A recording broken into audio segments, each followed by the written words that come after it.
Nagpapadayon ang pag-implementarhan Borongan City District Jail hin mga rehabilitation program para pagrepormahan persons deprived of liberty kon PDL sumala pamunuan han pasilidad.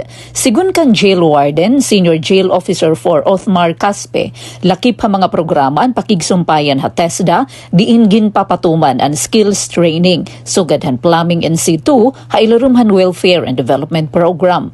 Apag kaya na may 25 nga PDL nga kaduha nga batch na nasabi nga kurso sumalakan Welfare and Development Officer Jail Officer 1 Ranel James Opimo. Dugang niya ginalauman nga masusundan pa ini ni ibang programa para matagan higayon ang iba nga waray makasulod tungod han limitado nga slots.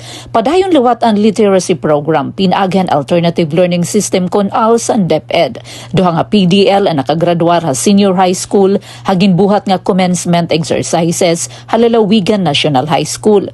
Gini-implementar gihapon ang livelihood program sugadhan doormat making ang paghimuhin parol. Nananawagan ang pamunuan ha publiko nga magdonar hin used clothing nga mahimo gamiton nga raw materials. Sumalakan upi mo makakabulig ini ha pakabuhihan pamilya han PDL. Gintututukan liwat ang intellectual nga spiritual nga aspeto pinaaghan pagbisita han magkaiba-iba nga religious organizations sugadhan U-Turn for Christ ngan prison ministry han Roman Catholic Church.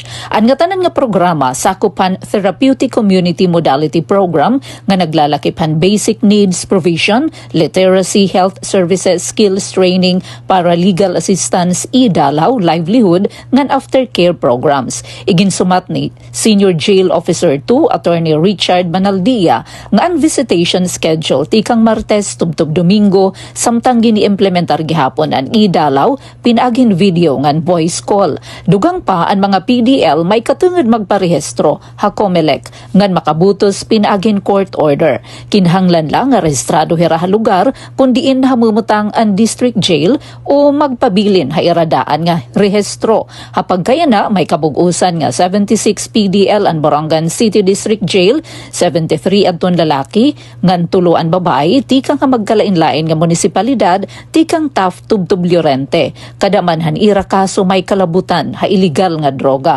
Ginsaysay luhat ni Banaldia nga ang BJMP nakarawat hin PDL nga under trial. Naguhulat hin sentensya ngan mga sentensyado nga may sirot nga diri malahos sin 3 ka tuig. Ang sobra hini ginbabalhin ha Bureau of Corrections.